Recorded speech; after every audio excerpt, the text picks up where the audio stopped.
If ever there was a day to be supernatural, it's now. We live in a culture that is set up for such a time. The days are coming, declares the sovereign Lord, when I will send a famine through the land, not a famine of food or a thirst for water, but a famine of hearing the words of the Lord. Men will stagger from sea to sea and wander from north to east, searching for the word of the Lord, but they will not find it. Amos chapter 8, verses 11 through 12. Look at the day we're living in. There is a famine in the land, a famine for hearing the words of the Lord. Today, the cry of the prophet Amos has become relevant again. But first, let's go back half a century. Around 50 years ago, a generation known as the hippie movement was wandering from sea to sea, looking for a word from the Lord. It's true that they were also looking for a lot of other things, sex, drugs, and rock and roll. However, the fact is that underneath the veneer of hedonism, there was a hunger for true spiritual reality. Evidence of this is borne out in truth. When God began to move by His Spirit across the land, their radar honed in on it. Within a short time, millions of hippies came to real faith in Christ, and the Jesus movement was born. Our prayer is that history will repeat itself today. A generation begins its walk into the Twilight Zone. January 4th, 1967, dawned bright and warm in San Francisco. It was unusual for that time of year. The clear sky and temperate weather appeared to be a good omen. As the sun chased the last bite of chill from the air, Golden Gate Park began to fill up with an unusual group. The tribes were gathering, just as it had been advertised. Thousands of stoned and animated youth poured through the Haight-Ashbury district and into the area around the stage to be greeted by music from the likes of the Quicksilver Messenger Service, the Grateful Dead, and the Jefferson Airplane. By the end of the day, 30,000 people had not only heard the latest in acid rock, but also listened to the preachments of Timothy Leary, Jerry Rubin, Richard Alpert, and Allen Ginsberg, to name a few. It was a blending of philosophies that included New Age spiritual teachings and political revolt. It was a milestone marking the emergence of a new era. Even though the platform was filled with Berkeley radicals and nonviolent spiritual gurus, the theme, clearly echoed in topics ranging from consciousness expansion to women's rights, was prophetic in nature. It declared the rise of a new generation that would transform America. If you had wandered into the park that day, you would have been struck by many things. One standout would have been the prophetic overtones of the music. One of the groups performing at the event was the Quicksilver Messenger Service. During their set, they hammered out one of their regular numbers, Pride of Man. The lyrics had an overriding message that blended anti-war sentiments with clear spiritual and biblical themes. It was a sort of prophecy put to music.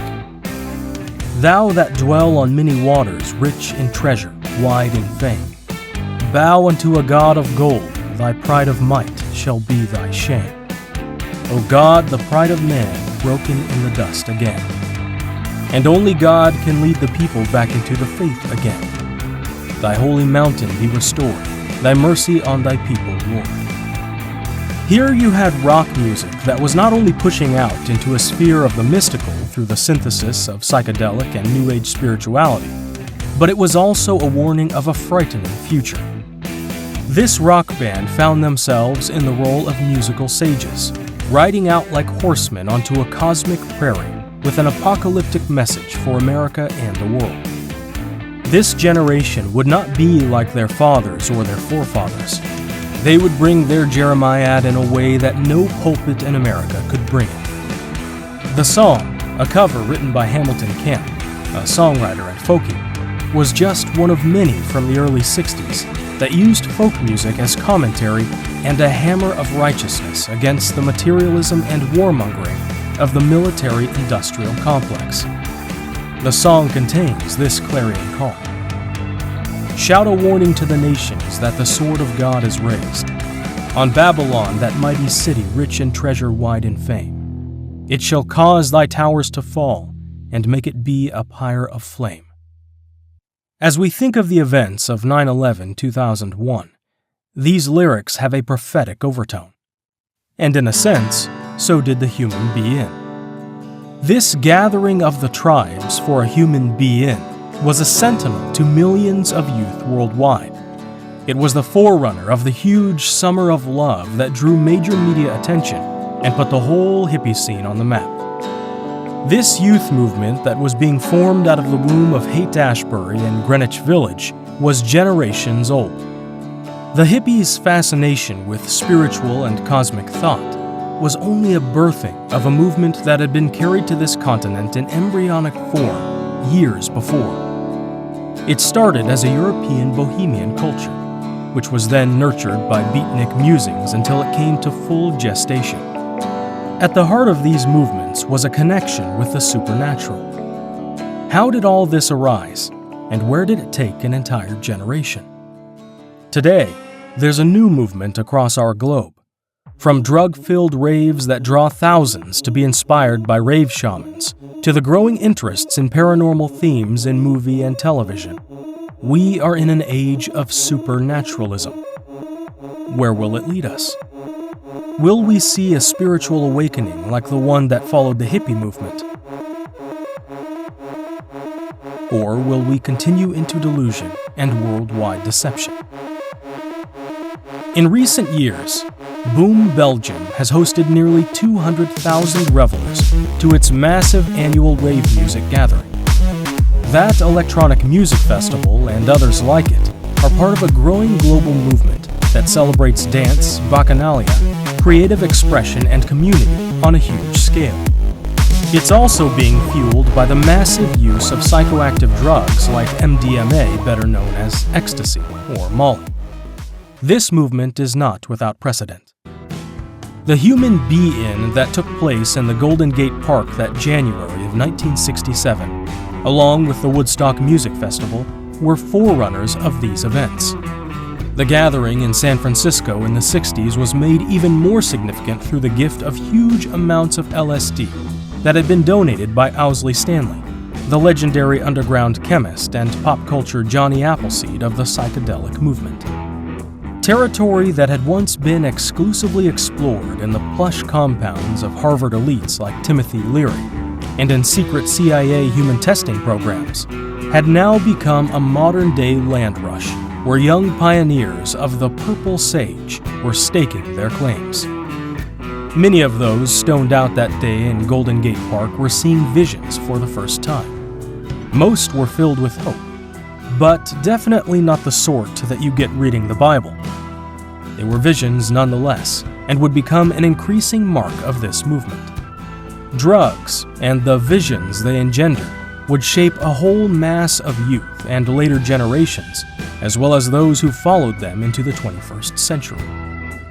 Like the ancient prophets, this generation would not be content to merely see visions. They had to proclaim what they'd seen from every housetop. Sadly, the visions were often empty and faded as quickly as their drug-induced euphoria evaporated. And as hopeful as their proclamations were, many soon dimmed against the greed and indulgence of the 1980s.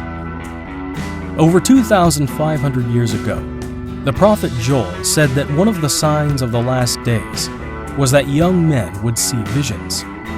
We don't think he meant the kind of visions that come through psychoactive drugs.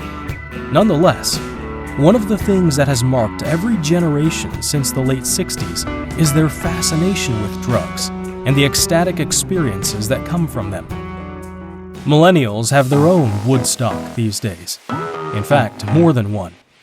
Large raves are held in Europe and America, where drugs like Molly and other psychoactive substances flow in abundance. And the DJs at these meetings have been called techno shamans, mixing up music that enhances the effect of the drugs being taken by those in attendance. As concerning as this may appear, there is perhaps a positive side. The generation of the late 60s and 70s delved deeply into LSD and other drugs. But when God visited them, hundreds of thousands who had explored the psychedelic prairies of the hippie world soon had visions of Christ. Those visions became a reality, as many of them followed Jesus with all their hearts. This is our hope for millennials and the generations after them. We believe that the ecstasy that they experience on their drug highs will soon become empty, and instead they will eventually find their place at the great gathering of music and worship that will assemble around God's throne. In their hunt for the supernatural dimension of life, many today have found the counterfeit. Our prayer, and one of the purposes of this book, is to prepare a prophetic minority that can introduce their generation to the genuine supernatural life that God has designed us for and for which we must hunger. A Walk in the Twilight Zone. One of the icons of the 60s was the television show The Twilight Zone. Most of the episodes began with Rod Serling standing in front of a scene from ordinary American life, intoning words that carried the viewer into the exotic world of another dimension. As the program played out its alluring and twisting plot, the viewer was left with a message that things are not always as they appear. Yes, it was a real possibility that there were other worlds and facets to life beyond the ones the viewer was familiar with. Today, such shows have now found a permanent place in our culture. That sort of TV programming was unique for its time, and one of the few that carried any message about other-world possibilities. Yes, there were others that dealt with supernatural issues, but they came on in the early hours of Sunday morning and were just the old, churchy messages that had been heard before. Sadly, they were cloaked in the same old garb of a religious culture that was out of touch with what was really going on in the world and where most of the youth in the 60s lived. But there was a whole generation of youth fascinated by the issues that Serling raised. Whether it was beings from another planet or magical happenings closer to home, they had a special allure. It told them that there was a world of power, a strange world of power just out of reach. It was there if they would but look for it. And certainly, a whole generation did. Now in the new millennium, there is not just one program dealing with the supernatural on TV, but a host of them probing into themes that range from superhumans with powers that move nature to cosmic battles between magicians and sorcerers. Today, in this postmodern world that is into the third decade of the new millennium, there is not only a fascination with the supernatural, but an obsession with it. In this book, we hope to address the whole realm of the supernatural and challenge this current generation with the amazing opportunity that is before it. We hope they will see that there is a fantastical and powerful world of the supernatural that is the legitimate domain of those who truly know God. These have a mandate to display it to a world that is wandering and wondering in the twilight. One thing is for certain: a fascination with the supernatural is alive and well. It is living in the hearts and minds of people like never before. It's clear that the human condition, whether religious or not, is that we have been designed to hunger for a supernatural lifestyle. Such a huge subject. Where should we start? Our motto is, when in doubt, look for the answer in the Bible. The Apostle Paul tells us to desire spiritual gifts, especially the gift of prophecy. This supernatural gift is valuable because there is no problem or life circumstance that cannot be endured or overcome by simply hearing what God should say about it. His word is our comfort. Hearing a stranger speak the secrets of our hearts to us, and then to hear him tell us what God says in response in the very moment of our need, brings God's presence to us in a way that no other experience can. A genuine and specific prophetic word delivered in love is truly an encounter with a supernatural God. Our premise regarding the spiritual gift of prophecy is that hearing God's voice and communicating what He is saying to those around us is a spiritual gift for all of us. Everyone gets to play. We believe that God is speaking far more often than we are hearing. The problem is that often we are not aware of how He is communicating to us. Our culture is conditioned to look for special effects, while our God is content to use a still, small voice. How do we learn to hear His still, small voice? This book will answer that question, and it will also explore how we came to lose our spiritual ears. This book is a practical book. We have taught this material over the last 40 years all over the world, and we have seen the vast majority of participants become confident in their ability to hear the voice of God. We invite you to come along for a walk in the twilight. Before we do that, how about you get to know a little bit about us? Both of us began walking in the twilight by being the recipient of a word from the Lord.